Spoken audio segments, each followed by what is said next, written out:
Through the vast windows of Unity Point Station, endless space stretched out, stars scattered like diamonds on black velvet. Inside the great council hall, Ambassador James Walker stood straight in his simple gray suit, contrasting sharply with the brilliant robes worn by the alien diplomats surrounding him. His voice was calm but firm as he spoke. These conditions are unacceptable. The words echoed through the chamber, making several alien representatives shift nervously. Representative Smith, the council leader with blue skin stretching tall, leaned toward him with concern. "Surely you see our worry, Ambassador. Your people advance faster than any species we've known. The council exists to maintain balance." Walker's eyes swept across the circular room. 12 different alien races watched him back, their eyes varying from huge and dark to multifaceted like insects, some glowing from within.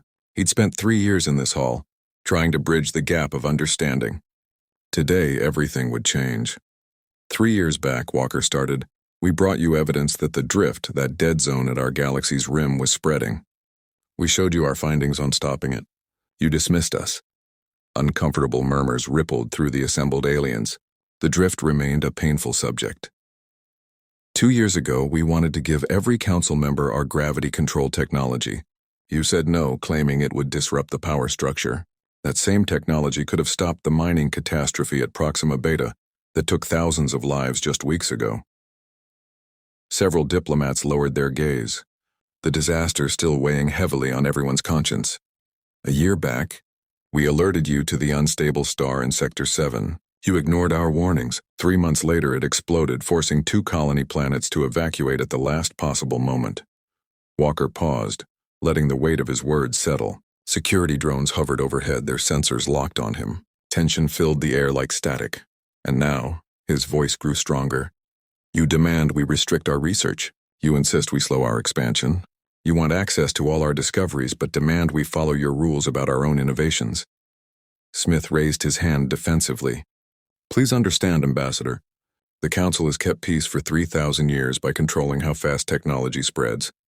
Your species accomplished in 200 years what took others thousands. It creates instability. Walker's smile held no warmth. He reached into his pocket and withdrew a small metal disc, his council membership badge. The simple gesture made security drones drift closer. No, he said, placing the badge on the stand before him. Instability comes from fearing progress. Suffering comes from ignoring solutions to protect pride. People die when you assume slower automatically means wiser. Complete silence fell over the chamber. Even the constant hum of environmental systems seemed to fade away. Humanity reached for the stars because we dreamed of something better.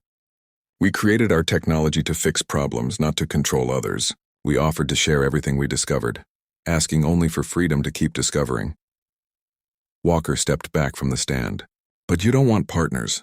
You want servants. Smith jumped to his feet. Ambassador Walker, this breaks all protocol. Perhaps we should pause and... We're finished here, Walker said simply. He turned toward the massive doors. Behind him, voices rose in alarm. Ambassador, you cannot simply... This has never happened before. The protocols clearly state... Walker kept walking. The doors slid open, revealing his surprised staff waiting outside. As the doors began closing behind him, he heard Smith's voice rising above the chaos. Don't they understand what they're doing? They can't just abandon the council. They can't... The doors sealed with a soft hiss, cutting off the noise. Walker looked at his team and gave a single nod. Send the signal. Activate Protocol Omega. Humanity goes forward alone. Above them, visible through the station's transparent dome, the first human ships broke away from their positions. Their engines blazed bright against the darkness as they turned from Unity Point. The galaxy was about to discover that sometimes the strongest move is simply walking. Away, chaos erupted in the council chamber the instant the doors closed behind Walker. Smith stood at his podium, watching his carefully built galactic order fall apart before his eyes. Order! I demand order!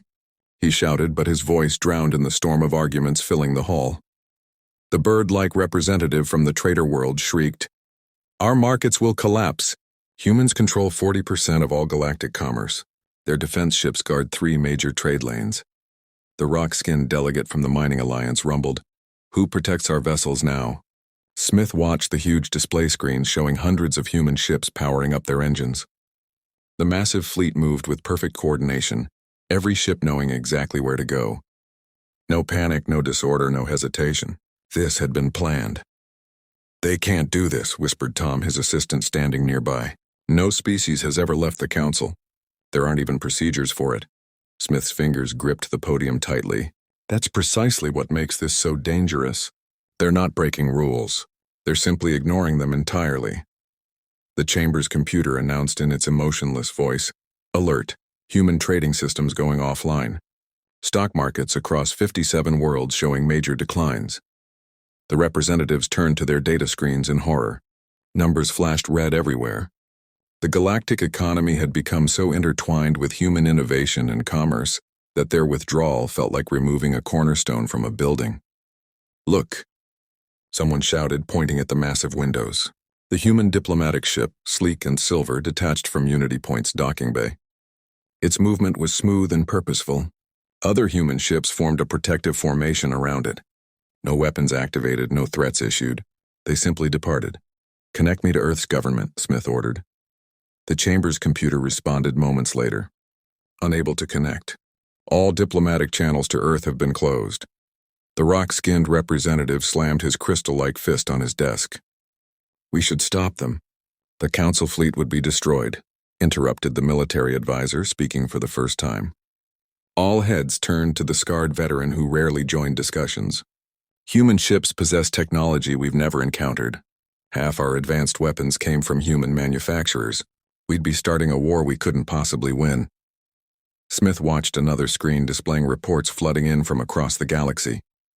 Human research facilities were shutting down. Their peacekeeping forces were pulling back from joint missions. Their engineers were abandoning vital infrastructure projects. "They're not just leaving," he realized aloud. "They're taking their entire civilization with them. Everything they built, everything they maintain, everyone who works for them." The trading world's representative fluttered in distress. "The new medical centers on my planet are staffed entirely by human doctors. Who will operate them now?" Similar cries rose from other delegates as reports arrived from their home planets. Projects stopping, systems failing, markets crashing, centuries of advancement beginning to unravel within hours. Smith's assistant looked up from his data pad, face pale. "Sir, we're receiving reports that some of the younger member species are questioning their membership. They're saying if humans can leave." "Get me any human official," Smith ordered. "Anyone at all." "Still no response on any channel," the computer reported. "However, I'm receiving an automated message from Earth." "Display it."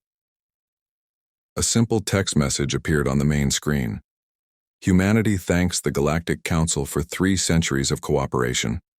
We will now pursue our own direction. Our borders remain open to peaceful commerce and scientific exchange with individual species, through new agreements to be negotiated directly. Farewell." Smith sank into his chair as the council chamber descended further into panic around him. Through the windows, he watched the last human ships disappear into fold space, leaving only stars behind. "What have we done?" he whispered to himself. "What have we done?" Admiral Thompson stood in Earth Defense Command's main operations room, watching the massive wall of screens before him. Each screen showed human ships pulling away from different areas of Council space, all moving with perfect precision. "Operation Walkaway is proceeding exactly as planned," his second-in-command, Captain Rogers, reported. "All ships showing green status. No Council interference detected." Thompson nodded slowly. 5 years of secret preparation were finally paying off. Every ship knew its assignment. Every crew understood their role. Humanity had hoped this plan would never be necessary, but they'd made certain they were prepared. "What's the status of the Mars shipyards?" Thompson asked. "Already switched to independent power," Rogers replied. "The new fusion cores are operational. Production continues at full capacity." Another officer spoke up from her station. "Sir, we're receiving reports from our colonies. All 37 worlds have activated their shield systems. Our borders are secure." Thompson allowed himself a small smile. The Council had never known about the planetary shields.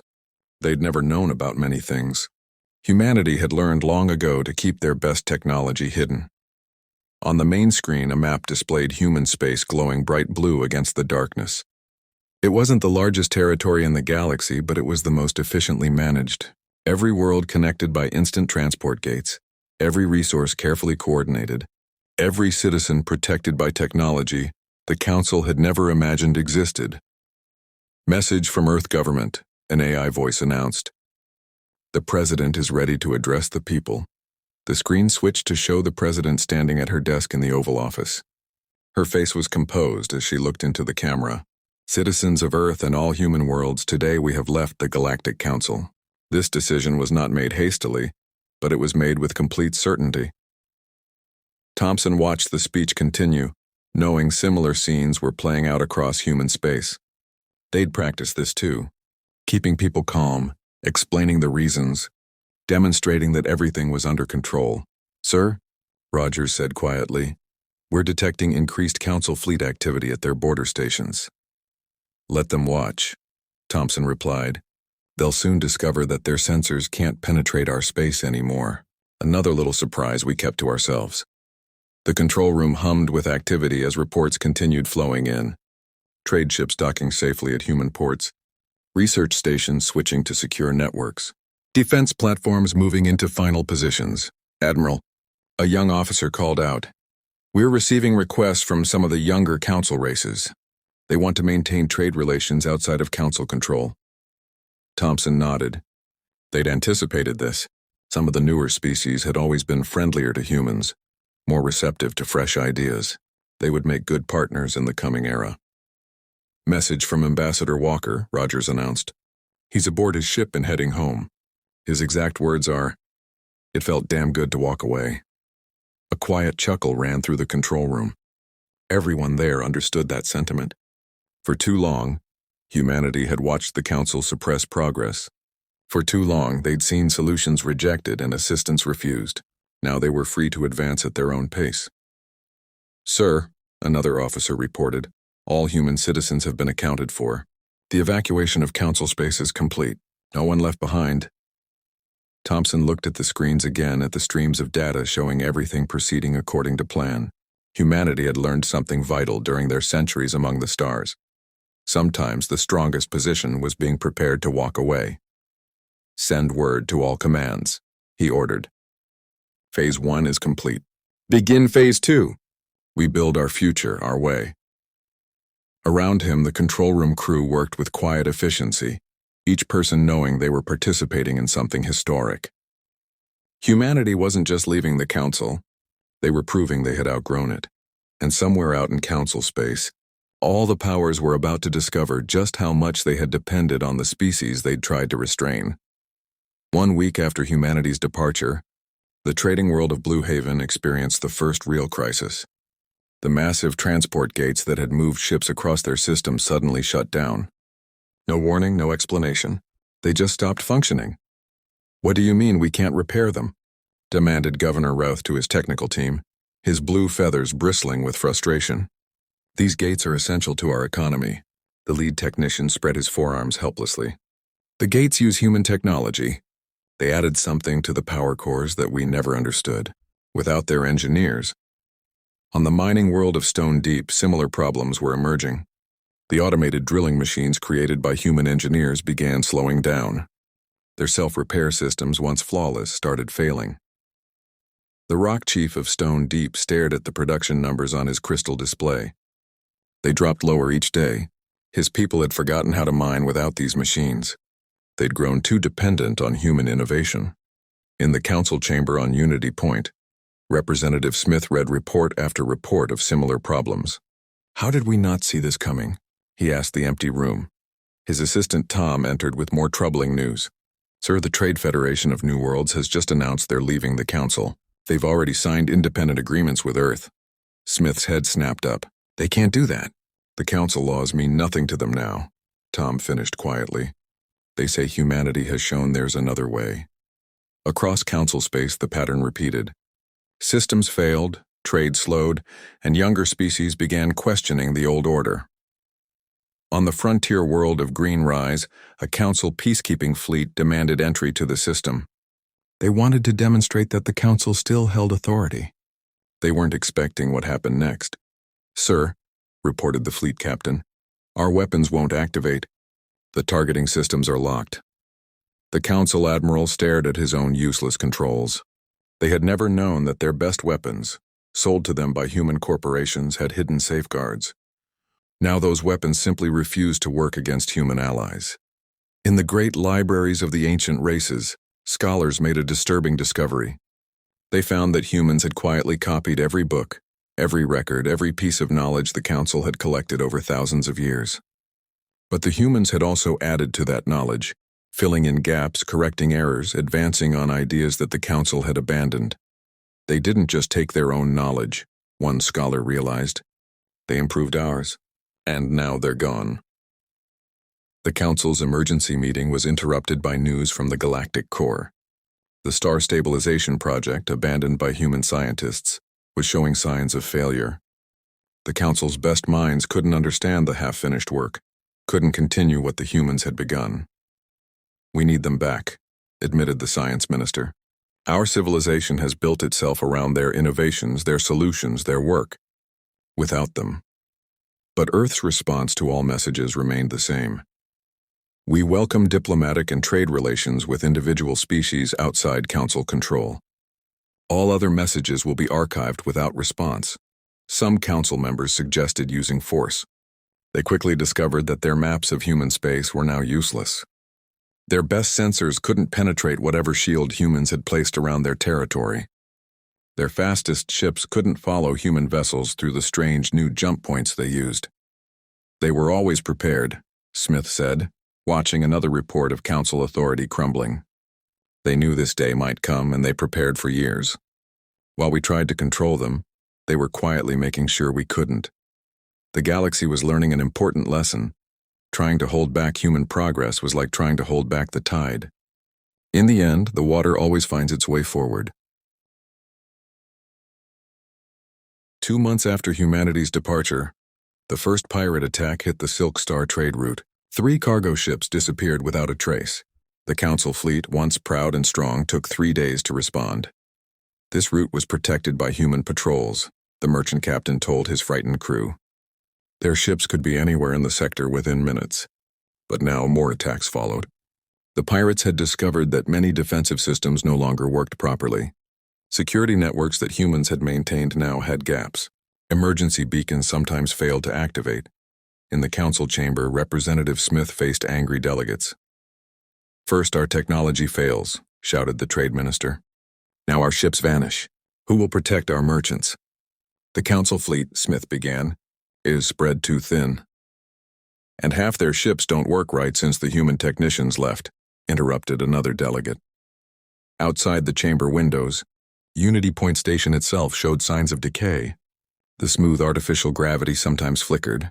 The air recyclers made strange noises, small things growing worse each day. On the industrial world of Factory Prime, production lines started shutting down. The automated systems that had run perfectly for decades now showed their age. Without human maintenance, without their regular upgrades, the machines were failing. "We've forgotten how to build things the old way," admitted the factory chief to his board. "We became too dependent on their technology, their methods." But the biggest shock came from the direction of human space. Ships trying to spy on human worlds discovered something unusual. They couldn't get close. Their instruments stopped working. Their navigation systems failed. Some ships disappeared completely. "It's like hitting a wall that isn't there," reported one scout captain. "We know their worlds are there, but we can't reach them." The council's best scientists studied the problem. They discovered the humans had created something impossible, a barrier in space itself. No energy readings, no visible signs, but nothing could pass through without human permission. "They're not just hiding," one scientist realized. "They're operating on a level of physics we don't understand." More young species began breaking away from the council. The newcomer worlds, barely a century in space, announced their independence. The Rising Stars Federation followed a day later. Each group signed new agreements with Earth. "How are they communicating with human space?"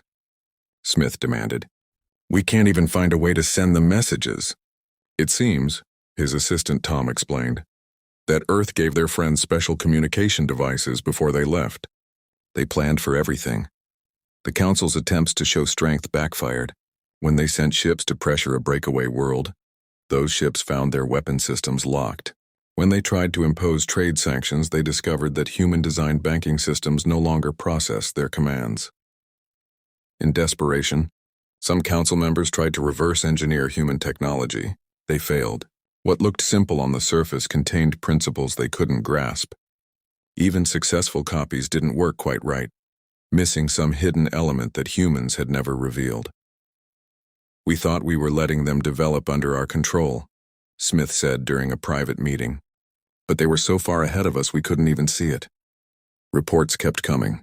Pirates growing bolder, trade routes becoming dangerous, colonies struggling without human support. The Council's power, built over thousands of years, was crumbling in months. The final insult came when the Council discovered that several of their most secret research projects had been compromised. Not by spies or theft, but because key parts of the work had been quietly done by human scientists. Without them, years of progress became useless. "They didn't need to fight us," Tom observed, watching another angry delegation storm out of the Council chamber. "They just had to walk away and let us see how much we needed them." The galaxy was learning that real power wasn't about control. It was about competence, and humanity had proven they had plenty of that. 3 months after humanity's departure, the Council made its biggest mistake. They decided to show their strength with a military operation against Earth. Representative Smith watched from Unity Point as the largest fleet in Council history gathered. 10,000 ships, reported Admiral Veal, his scaled skin gleaming under the station lights. "The combined might of all remaining Council races. Earth will have to listen now." Smith wasn't so sure. Something about this felt wrong. "Have we considered that humanity might have expected this?" "They're just one species," Veal dismissed the concern. "No matter how advanced, they can't stand against the United Council."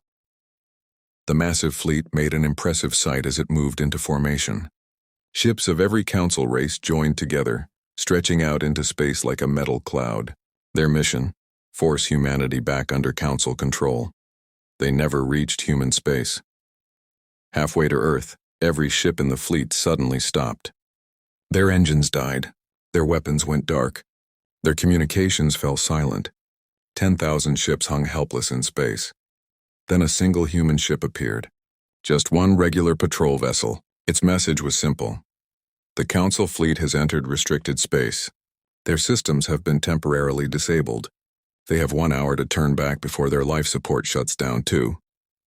Admiral Veal raged from his flagship. "Impossible. How can they control our ships? We checked everything for human technology." The answer came from an unexpected source. A young engineer spoke up from her console. "Sir, they didn't need to add anything. They designed most of our engines in the first place. They built the base technology that everything else runs on. They just never told us about the off switch." The mighty Council fleet had no choice. They turned back. Their pride hurt more than their ships, but the lesson wasn't over. When they returned to Council space, they found things had changed. The younger races had taken advantage of their absence. Half the remaining Council members had declared independence while the fleet was away. In an emergency Council session, the truth finally sank in. "We never controlled them," Smith said to the quiet chamber. "We never even understood them. Humanity gave us what they wanted us to have, showed us what they wanted us to see, and kept their real power hidden." Reports from across the galaxy painted a clear picture. Human space was thriving. Their worlds were protected by technology the Council couldn't understand. Their ships used drive systems that left Council vessels looking primitive. Their colonies were expanding, their trade was growing, and their former allies were benefiting from new technologies humans had kept in reserve. "Message from Earth," announced the chamber's AI. On the main screen, Ambassador Walker appeared. He looked exactly as he had the day he walked out, calm and composed. "The Council's attempt to enter human space has been noted," he said simply. "We trust this demonstration has made our position clear. We remain open to establishing new diplomatic relations as equals, not subjects. The choice is yours." The screen went dark, leaving the Council members in stunned silence. They could have destroyed our fleet, Tom whispered to Smith. They could have let our life support fail. They could have taken control of every piece of their technology and council space and shut us down completely. Smith nodded slowly. But they didn't. Because this wasn't about proving they could beat us. It was about proving they didn't need us at all. In the following days, the council learned of other things humans had kept hidden. Medical technologies that could have saved millions. Clean energy systems that would have ended resource wars. Faster than light drives that made their best ships look slow. All this time, Smith said, looking out at the stars, we thought we were being generous by letting humanity develop under our guidance. We never realized we were the ones being left behind. The council had finally understood. They hadn't been dealing with a young rising species. They had been trying to control a giant that had simply been too polite to show its full strength. 6 months after humanity's departure, the Grand Council chamber looked very different. Where once 12 species had ruled the galaxy, now only 5 remained. The others had either declared independence or signed direct agreements with Earth. Representative Smith stood at his podium, but this time he wasn't leading the session. Instead, he was preparing to welcome a guest. Ambassador Walker has agreed to hear our proposal, he told the remaining council members. Remember, we're not in a position to make demands anymore. The chamber doors opened and Walker entered. He looked exactly the same as the day he had walked out, but now he moved with an even quieter confidence. Behind him came representatives from 20 former council worlds, all of them now independent allies of Earth. Welcome back to Unity Point, Smith said, though I suspect it's we who should be requesting welcome from you now. Walker smiled slightly. The station systems have been running below optimal efficiency. Our engineers could restore them if you'd like. Everyone knew this was more than just talk about station maintenance. It was about the future of galactic civilization itself. We have a proposal, Smith said. The Council admits its errors. We acknowledge humanity's right to develop freely. We request a new beginning not as rulers and subjects, but as equals. Walker listened quietly as Smith outlined the new structure. No more central control. No more restricted technology. No more artificial limits on progress. Instead, a forum for cooperation with each species free to develop at its own pace. Interesting, Walker said when Smith finished. But why should humanity return at all? We're doing quite well on our own. The answer came from an unexpected source. The youngest remaining council member, barely a century in space, spoke up. Because you understand something we're only now learning, she said. Real strength isn't in controlling others.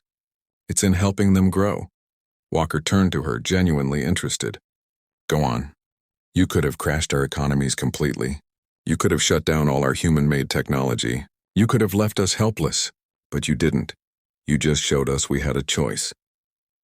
A murmur of agreement ran through the chamber. Even the oldest council races were nodding. And now, she continued, we're choosing to build something new, not because you forced us, but because you showed us a better way. Walker looked around the chamber at faces both familiar and new. Then he reached into his pocket and pulled out something that made Smith catch his breath. A council membership badge. But this badge was different. Instead of the old council seal, it showed a new symbol, a galaxy with all its stars shining equally bright. Earth has discussed your proposal, Walker said. We agree on one condition. Everything we've kept hidden, all our advanced technology, all our scientific knowledge, we share it. Not just with the Council, but with every species ready to use it responsibly. That would change everything, Smith whispered. That's the point, Walker replied. The galaxy shouldn't be about holding anyone back. It should be about lifting everyone up. One by one, the council members stepped forward to exchange their old badges for new ones. As they did, screens around the chamber lit up with data. Humanity sharing its first batch of hidden breakthroughs. There's so much here, Tom said, scanning the files. Medical cures, clean energy, faster ships, better defenses. You had solutions for almost everything. We did, Walker agreed. We were just waiting for the galaxy to be ready to use them wisely. Smith looked out the chamber windows at the stars. Already human ships were arriving to help upgrade Unity Point systems. Despite everything, they had never stopped wanting to help. Welcome home, he said to Walker. Or perhaps we should say, welcome to the future. The galaxy was entering a new age, not one of control and fear, but of cooperation and growth. And it had all started because one species had been brave enough to simply walk away,